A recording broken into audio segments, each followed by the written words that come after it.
जय श्री राधे श्याम। हर हर महादेव। प्रिय भक्तों, जब रावण की मृत्यु हुई तो रावण ने संसार वालों को मृत्यु के 14 कारण बताए हैं। अतः मनुष्यों को इन 14 दुर्गुणों से बचना चाहिए। ध्यान से सुनिएगा। पहला कारण बताया है कामवश। जो व्यक्ति अत्यंत भोगी हो, काम वासना में लिप्त रहता है, जो संसार के भोगों में उलझा हुआ है, वह मृत समान है। जिसके मन की इच्छाएं कभी खत्म नहीं होती और जो प्राणी सिर्फ अपनी इच्छाओं के अधीन होकर ही जीता है, वह मृत समान है।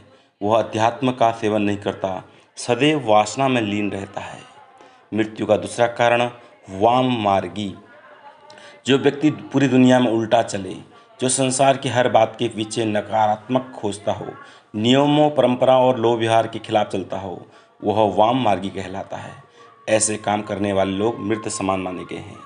तीसरा कारण कंजूस। अति कंजूस व्यक्ति भी मरा हुआ होता है। जो व्यक्ति धर्म कार्य करने में आर्थिक रूप से किसी कल्याणकारी कार्य में हिस्सा नहीं लेता है, जो अपने धन का दान पुण्य इत्यादि में प्रयोग नहीं करता हो, ऐसा व्यक्ति भी मृतक के समान है। चौथा कारण अति दरिद्र। गरीबी सबसे बड़ा श्राप है। जो व्यक्ति धन, आत्मविश्वास, सम्मान और साहस से हीन हो, वह भी मृत ही है। अत्यंत दरिद्र भी मरा हुआ है। गरीब आदमी को दुत्कारना नहीं चाहिए, क्योंकि वह पहले ही मरा हुआ होता है। दरिद्र नारायण ना मानकर उनकी मदद करनी चाहिए। जितना हो सके उनकी मदद करना चाहिए। अगर नहीं हो सके तो उनका हंसी उपवास नहीं उड़ाना चाहिए, क्योंकि आज आप अमीर हो, कल आप गरीब भी हो सकते हो। क्योंकि परमात्मा की लाठी में चोट होती है, आवाज़ नहीं होती है। पांचवा कारण बताया विमूढ़। अत्यंत मूढ़ यानी मूर्ख व्यक्ति भी मरा हुआ होता है। जिसके पास बुद्धि विवेक न हो, जो खुद निर्णय न ले सके, यानी हर काम को समझने या निर्णय लेने में किसी अन्य पर आश्रित हो, ऐसा व्यक्ति भी जीवित होते हुए मृतक समान है। मूढ़ अध्यात्म को नहीं समझता। उसके बाद सज्जनों, रावण ने जो है छठा कारण बताया मृत्यु का अजसी। जिस व्यक्ति को संसार में बदनामी मिली हुई हो, वह भी मरा हुआ है। जो घर परिवार, कुटुंब, समाज, नगर, राष्ट्र किसी भी इकाई में सम्मान नहीं पाता, उनका सम्मान नहीं होता, वह व्यक्ति भी मृत्यु समान ही होता है। सातवां कारण बताया सदा सदा रोगवश। जो व्यक्ति निरंतर रोगी रहता है, वह भी मरा हुआ है।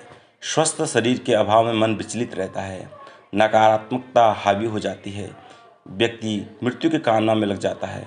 जीवित होते हुए भी रोगी व्यक्ति जीवन के आनंद से वंचित रह जाता है। इसलिए जब तक शरीर स्वस्थ है, तब तक मनुष्यों को समय रहते कुछ दान पुण्य, पूजा पाठ, भक्ति इत्यादि कर लेना चाहिए, परोपकार वगैरह। आठवां कारण बताया है अति बूढ़ा। अत्यंत वृद्ध व्यक्ति भी मृत्यु समान होता है, क्योंकि वह अन्य लोगों पर आश्रित हो जाता है। शरीर और बुद्धि दोनों अक्षम हो जाते हैं। ऐसे में कई बार वह स्वयं और उसके परिजन ही उसकी मृत्यु की कामना करने लगते हैं, ताकि उसे इन कष्टों से मुक्ति मिल सके। सतत क्रोधी। 24 घंटे क्रोध में रहने वाला व्यक्ति भी मृतक समान ही है। ऐसा व्यक्ति हर छोटी बड़ी बात पर क्रोध करता है, गुस्सा करता है। क्रोध के कारण मन और बुद्धि दोनों ही उसके नियंत्रण से बाहर हो जाती हैं। जिस व्यक्ति का अपने मन और बुद्धि पर नियंत्रण न हो, वह जीवित होकर भी जीवित नहीं माना जाता है। पूर्व जन्म के संस्कार लेकर वह क्रोधी होता है। क्रोधी अनेक जीवों का घात करता है और नरकगामी होता है। इसलिए मनुष्य को क्रोध नहीं करना चाहिए। रावण ने 10वां कारण बताया मृत्यु का अकखानी। जो व्यक्ति पाप कर्मों से अर्जित धन से अपना और परिवार का पालन पोषण करता है, वह व्यक्ति भी मृत्यु समान ही है। उसके साथ रहने वाले लोग भी उसी के समान हो जाते हैं।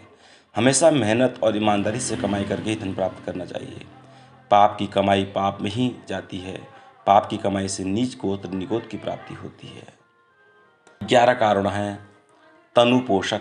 ऐसा व्यक्ति जो पूरी तरह से आत्मसंतुष्टि और खुद के स्वार्थों के लिए ही जीता है, संसार के किसी अन्य प्राणी के लिए उसके मन में कोई संवेदना ना हो, ऐसा व्यक्ति भी मृतक समान ही है। जो लोग खाने पीने में, वाहनों में, स्थान के लिए हर बात में सिर्फ यही सोचते हैं कि सारी चीज़ें पहले हमें ही मिल जाए, बाकी किसी अन्य को मिले ना मिले, वे मृत समान होते हैं। ऐसे लोग समाज और राष्ट्र के लिए अनुपयोगी होते हैं। शरीर को अपना मानकर उसमें रत रहना मूर्खता है, क्योंकि यह शरीर विनाशी है, नष्ट होने वाला है। जो चला गया फिर वो आएगा, और जो आया है उसे जाना है। इसलिए शरीर से मोह त्याग कर मनुष्य को समाज के लिए कुछ न कुछ परोपकार इत्यादि करना चाहिए। मृत्यु का 12वां कारण है निंदक। अकारण निंदा करने वाला व्यक्ति भी मरा हुआ होता है, जिसे दूसरों में सिर्फ कमियां ही नजर आती है। जो व्यक्ति किसी के अच्छे काम की ही भी आलोचना करने से नहीं चूकता, ऐसा व्यक्ति जो किसी पास भी बैठे तो सिर्फ किसी न किसी की बुराई ही करे, वह व्यक्ति भी मृत समान होता है। पर निंदा करने से नीच गोत्र का बंध होता है, इसलिए किसी की चुगली निंदा नहीं करनी चाहिए। कभी किसी की ओर एक उंगली उठाओगे तो 3 उंगली पहले संकेत देती है कि तू कैसा अपने आप को जान। इसलिए दूसरों के अंदर कमियां देखने से पहले मनुष्य को अपने अंदर कमियां देखनी चाहिए। मृत्यु का 13वां कारण बताया है हरि भक्ति से विमुख, यानी कि भगवान की पूजा पाठ से जो विमुख है वो भी जीवित रहते हुए मृतक के समान है। और मृत्यु का 14वां कारण है संत मृत्यु का 14वां कारण है संत विरोधी।